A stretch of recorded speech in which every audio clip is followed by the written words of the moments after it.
My car recently has been lacking a lot of power, so I thought I'd do this job. So first of all, extra special welcome to the channel guys, Scully Nomad here, and on today's episode, cleaning the downpipe and the EGR valve on my Insignia today, so no wonder I've lost a lot of power.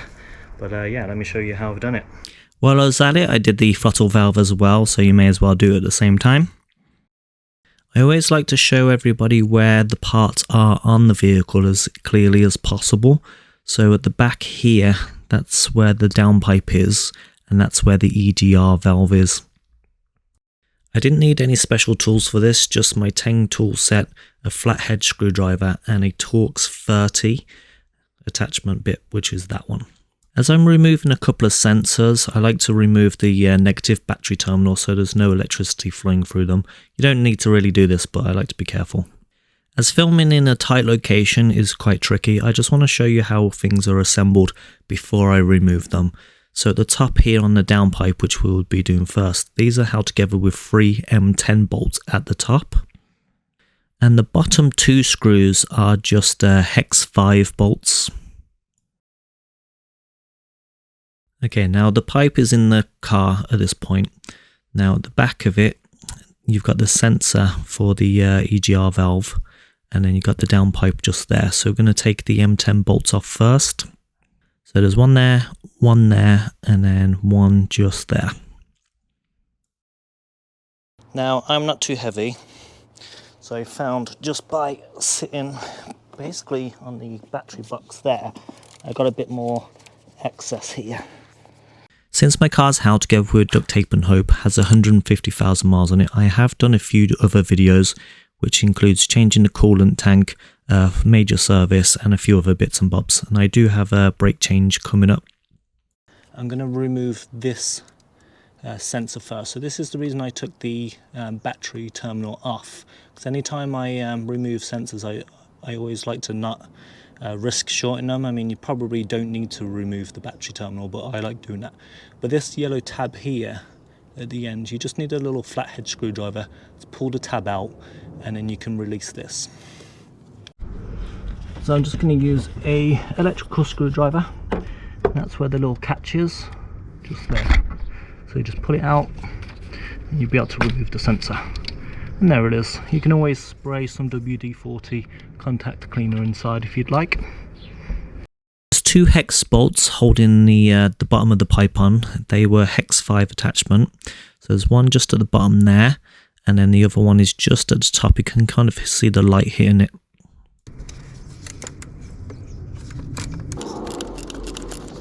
Okay, so they're all undone now. So you just kind of pull it towards the end of the car, but there is a curve in here.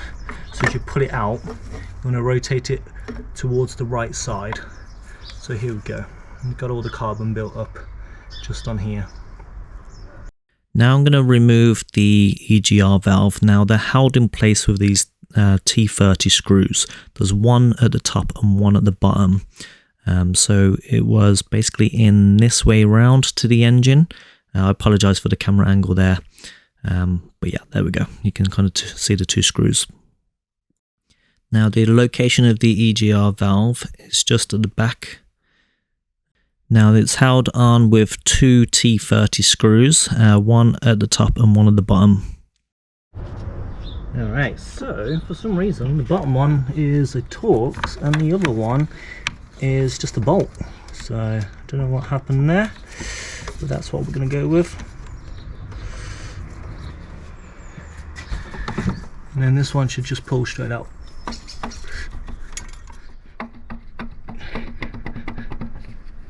Give it a little wiggle. Wiggle, wiggle, wiggle. There we go. Apparently you're meant to clean these every 50,000 miles. Now I had half a can of this carb cleaner that somebody gave me. It did get quite a bit of the stuff off, but I still had to resort in extra cleaning. Now I used antibacterial wipes to basically get most of the gunk off, and then I took them to the sink where I just used soap and hot water with a sponge and a toothbrush, which you'll see coming up. Now it does take me quite some time to put these videos together, so I really hope that you are enjoying the content and you like and subscribe. So my channel does a lot of maintenance because obviously my car is pretty old.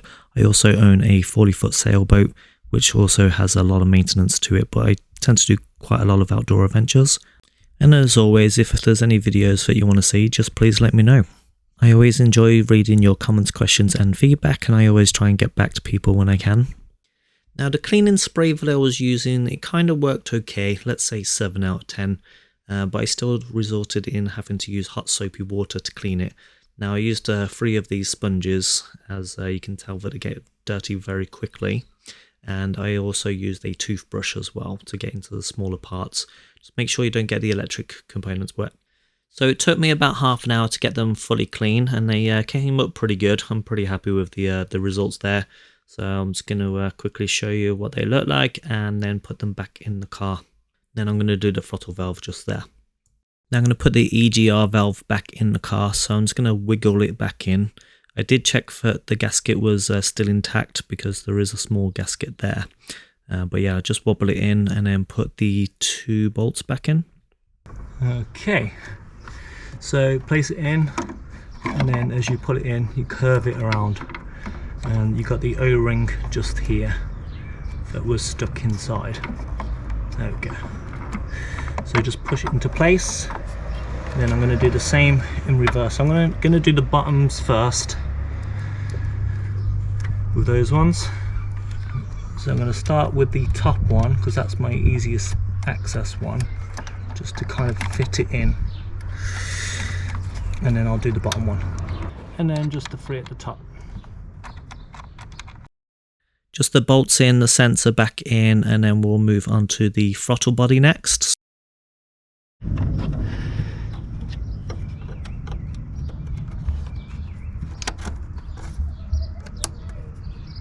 They recommend cleaning the throttle body every 20,000 miles or so. Now if you're cleaning the EGR valve and downpipe, you may as well do it at the same time because they're connected. Okay, so first of all we'll get this out of the way. So it just slides up and then you can pull it out the way. And that's going to give you a bit more movement because this is where we're going to be pulling this away. So let's start disconnecting things. Okay, to give us some space, we'll start with taking this one off. This is a 10mm one. So we've got these pipes here at the bottom. They'll just unclip. So they're kind of flexible hoses connected to the coolant tank. There we go. When we undo these next, that will allow us to pull this whole thing away.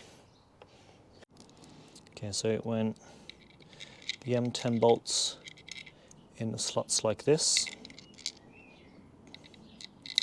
And then that plastic bit then had these ones going in through them like so. What I like to do on jobs, especially if I've not done them before, is every piece that I've taken away, I put them in order. So that was the first one, there's the third one, so then I'll do the bolts and then I can do it back in order. This one here, and then there's another one just at the bottom there, and then there's another one. So there's 2 at the bottom and 1 at the top, and that's Torx 30. Now this is the reason that I've shown you how the screws go in place once the unit has been removed, so you can see how it's held into place, because at this kind of camera angle and tight fittings, it's really quite difficult to actually see what I'm doing here. So I really hope that you like this part of the video. Now I should be able to remove this. There we go. And inside there, you can see the throttle there, and it needs to be cleaned up. Push this over to the top there, and they are all the same M10s. Now I'm removing the sensor, and then I'm just making my way from that bottom bolt there. It did kind of get stuck a little bit, and it was a little bit tricky. Now the black pipe does move out of the way, but it kept flicking back on me, so that's why it kept being in this frame there. Alright, we finally got there in the end, so we're basically trying to hold on to that bolt so it wouldn't drop down into the engine bay anywhere. But yeah, let's clean it up and let's see how it comes out. So it's not too bad, this one.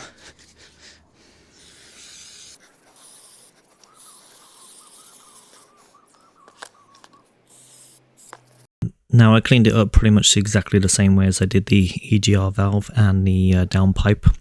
That's just using the spray and the antibacterial wipes. Now on the engine bay itself, I did give it a little wipe with just a dry paper towel. And I was careful not to damage the green gasket that you can see there, because if that gets damaged you have to replace it. Okay, so it went in this way around. Okay, so there's a bolt at the bottom and then these two that hold it into here. That one was pretty tricky to get to. They were all the same M10 bolts. So it goes that way around, this thing up, the sensor towards the back of the car. Now I'm really happy the way that everything cleaned up, and the job was pretty much straightforward really.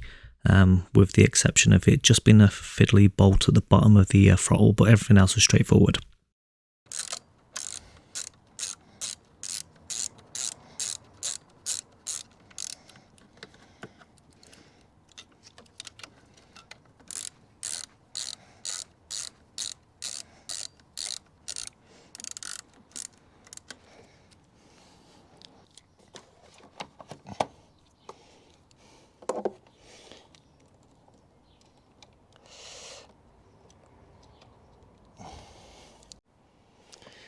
Then we put the next ones in, which are going to go here, here, and here at the bottom. That's going to be with the on the plastic pipe here, which is going to go like that. So you will have to push it in. There is a cable in the bottom. So squash it in and then put the bolts back in. For the easiest one first.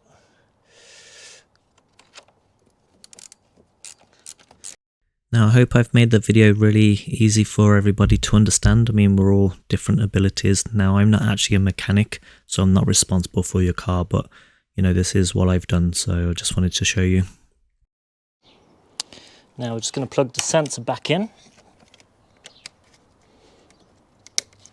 Remember to put the plastic cap in, a little wobble. Put the pipes back in place, ping, ping, boom, there we go. This top one. And then the last bolt there, just that M10 one, and then slide the box back in. And then it would just hook back in place like that. And then if you did remove the battery terminal, then now's a good time to put it back on because we're pretty much done. So we just need to put the cover back on. So you just line up the holes to the bolts on the engine itself. Now my next car video will be changing the brakes front and back along with bleeding the system. And my next video to be released is my boat tour video. If you did remove the battery, you'll get this code 59, which basically means the car has suffered a power loss at some point. So just unwind the windows all the way down and then put them all the way up and then it will go away. As always, thank you for liking and subscribing. Any comments, questions and feedback is welcome.